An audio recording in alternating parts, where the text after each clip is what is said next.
Dear friends, welcome in NEET PG 2024। NEET PG 2024 जो कि 23 जून 2024 को होने जा रहा है। जो इसका जो एडमिशन प्रोसेस क्या है, जो आफ्टर द रिजल्ट एंड जो काउंसलिंग प्रोसेस क्या है, जो सभी कुछ जो आप जानने के लिए आपकी काफ़ी सारा जो क्वेरीज हैं मैं वन बाय वन वो आपके साथ डिस्कस करूँगा।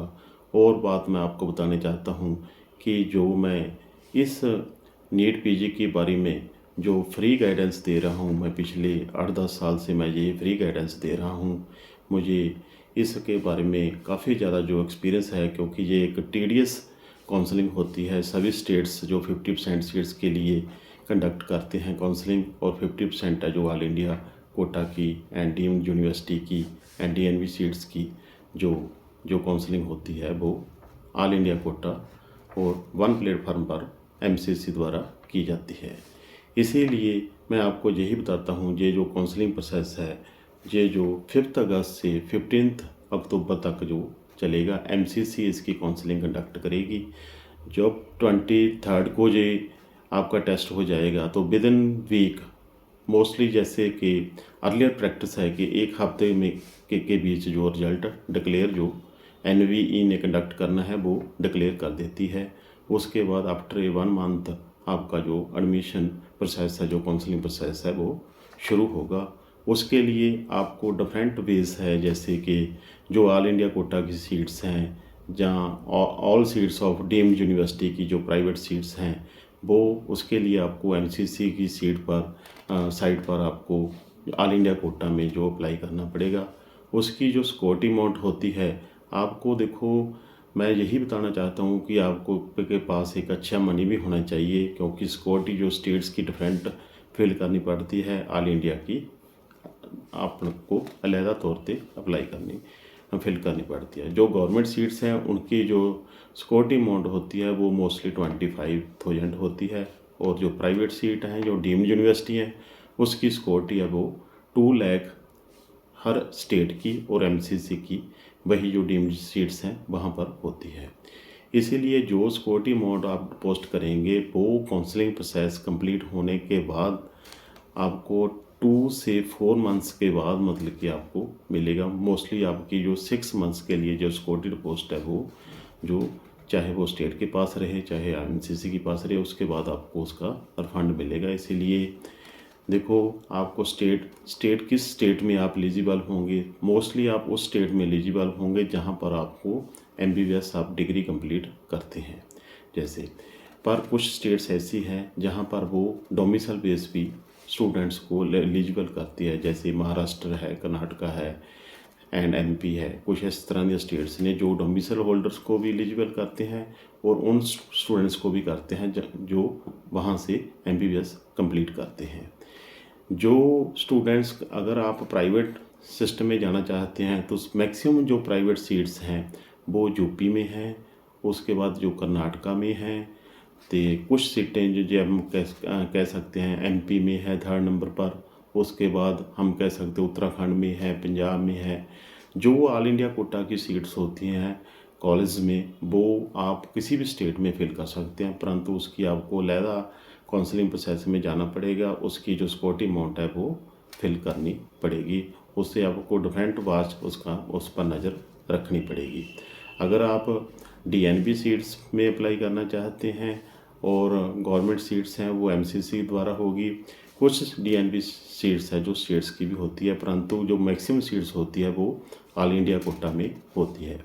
इसीलिए जो भी आप ऑल इंडिया कोटा की सीट्स अप्लाई करेंगे उनमें मैक्सिमम सीट जो 50% है वो डीएनबी सीट्स होती हैं। पहले डीएनबी का कुछ कहते थे भी डीएनबी नहीं करनी चाहिए, इनमें रिजल्ट काफ़ी कम आता है, परंतु आजकल ऐसी नहीं है। डीएनबी भी काफ़ी स्टूडेंट्स जो प्रेफर करने लगे हैं।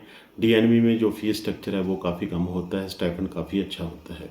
इसीलिए कहीं भी आपने एडमिशन लेनी है वहाँ पर आपको पहले तो उसका जो क्लाइमेट है, उसकी जो लैंग्वेज है, कि आप वहाँ पर वो लैंग्वेज की कोई प्रॉब्लम तो नहीं आ रही, क्योंकि मैंने देखा है कि लास्ट ईयर कुछ स्टूडेंट्स ने लैंग्वेज का जो कर्नाटका में सीट्स हैं वो छोड़ी थी, जैसे तमिलनाडु है वहाँ पर कुछ लैंग्वेज की प्रॉब्लम आ जाती है। लैंग्वेज का ध्यान रखना, क्लाइमेट का जो एनवायरनमेंट है वो उसका ध्यान रखना। अगर कोई भी आप कॉलेज या कोई सिस्टम चूज करते हैं, उसके बाद जो डीएनबी कॉलेज हॉस्पिटल्स होते हैं, कुछ जो उनके हॉस्पिटल्स हैं वो फैक्ट्री एरिया में, रिमोट एरियाज में होते हैं, उसके बाद भी कुछ स्टूडेंट्स वहाँ पर ड्रॉप कर देते हैं। क्योंकि जो एमसीसी की जब प्रोसेस काउंसलिंग प्रोसेस चलता है तो उसका जो कंडीशंस हैं वो काफ़ी हार्ड होती हैं। अगर आप कोई भी सीट छोड़ते हैं तो उसका डिफरेंट चैनल्स है। जैसे फर्स्ट फ्री एग्जिस्ट होता है, सेकंड में आप सीट छोड़ नहीं सकते परंतु उसे अपग्रेड कर सकते हैं। ऐसे कुछ स्टेप्स हैं जिन्हें अगर आप ध्यान में रखेंगे तो आपको एक अच्छा कॉलेज है, अच्छी सीट, मतलब कि अच्छी ब्रांच आपको एक जो मिनिमम स्कोर पर मिलने के चांस हो जाते हैं। अगर आप उसमें कोई भी गड़बड़ करते हैं तो आपको अच्छे मार्क्स लेकर भी कोई अच्छी सीट या अच्छी ब्रांच मिलने की संभावना काफ़ी कम हो जाती है। जहाँ कोई आप ऐसी गलती कर देते हैं जिससे कि आप काउंसलिंग प्रोसेस से बाहर हो जाते हैं। इसलिए दोस्तों मैं यही कहना चाहता हूँ भी आप देखो किसी एजेंट के चक्कर में मत पड़ना, क्योंकि कोई भी एजेंट आपको कोई सीट नहीं दिला सकता। जो भी सीट मिलेगी वो आपके जो स्कोर है उसके दम पर ही मिलेगी और वो प्रॉपर वे ही मिलेगी। इसीलिए ना मैं दिला सका ना कोई और दिला सके, परंतु आपने पूरी तरह जो काउंसलिंग प्रोसेस है, चाहे वो स्टेट का हो चाहे ऑल इंडिया का हो, वो उसे अच्छी तरह रीड करना है। और अगर आप मेरी वीडियोस को फॉलो करते रहेंगे, मुझे सब्सक्राइब करना, लाइक करना, शेयर करना, तो मेरे हिसाब से आपको कोई ऐसी प्रॉब्लम नहीं आएगी। मेरी इस वीडियो को आप जो अगर प्रॉपरली देखते हैं, मैं आपको यही प्रॉपर गाइड करता रहूँ, आपके स्कोर मुताबिक गाइड करता रहूँ, आपकी सभी क्वेरीज़ का जो रिप्लाई आपको देता रहूँगा। जो फीस होती है वो भी आपको एक जो बहुत शॉर्ट पीरियड होता है जब आपको सीट मिलती है, उस जो सीट है चाहे वो प्राइवेट हो, चाहे वो डीम्ड हो, चाहे वो गवर्नमेंट हो या डीएनबी हो, उसकी जो फीस है वो आपको एक शॉर्ट पीरियड में विद ओरिजिनल डॉक्यूमेंट्स वो सबमिट करनी पड़ती है। इसका भी काफ़ी अच्छी तरह ध्यान रखना होगा। जो मैंने पहले भी बोला था, जो डीम्ड यूनिवर्सिटी की सीट्स हैं मैक्सिमम जो महाराष्ट्र में है और उसके बाद जो कर्नाटका में है, परंतु जो प्राइवेट की ऑल इंडिया कोटा सीट्स है, मैं जो ओपन सीट्स है कहीं भी आप अप्लाई कर सकते हो, वो यूपी और कर्नाटका में सबसे ज़्यादा है। इसलिए मैं एंड पर फिर यही कहता हूँ कि ये जो काउंसलिंग प्रोसेस है नीट पीजी का वो काफ़ी ज़्यादा टीडियस है। 50% सीट्स एमसीसी कंडक्ट करता है, जिसकी ऑल इंडिया कोटा की वो सीट्स हैं। 50% जो स्टेट्स की हैं, कम मेरिट स्टेट्स में जाती है। उसके बाद जो जिनके रैंक कम होता ज़्यादा होता है, वो जो प्राइवेट सीट्स को अफोर्ड कर सकते हैं या डीम्ड सीट्स को अप्लाई कर सकते हैं, उन्हें भी डिफरेंट स्टेट्स में अप्लाई करना पड़ता है। जो आपकी रिस्पेक्टिव स्टेट है उसमें सबसे ज़्यादा बेनिफिट होता है, जहाँ पर आपने एमबीबीएस की है वहाँ आपको सीट मिलने के चांस भी काफ़ी ज़्यादा हो जाते हैं। इसीलिए मैं जो ये वीडियो डाल रहा हूँ, आप मुझे जो ओल्ड मेरी वीडियोस है उसे भी आप चेक कर सकते हैं। मेरी वीडियोस को आप प्रॉपरली चेक करेंगे, आपको सभी डाटा मिलेगा। डाटा मैं 1 बाय 1 आपको ऐड करता रहता हूँ।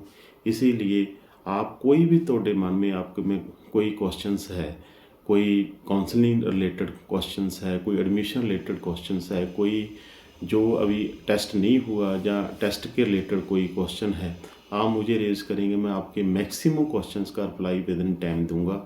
आप मेरी वीडियोस को मैक्सिमम शेयर करते रहना, लाइक करते रहना, सब्सक्राइब करते रहना, ताकि मैं आपकी इसी तरह सेवा करता रहूँ।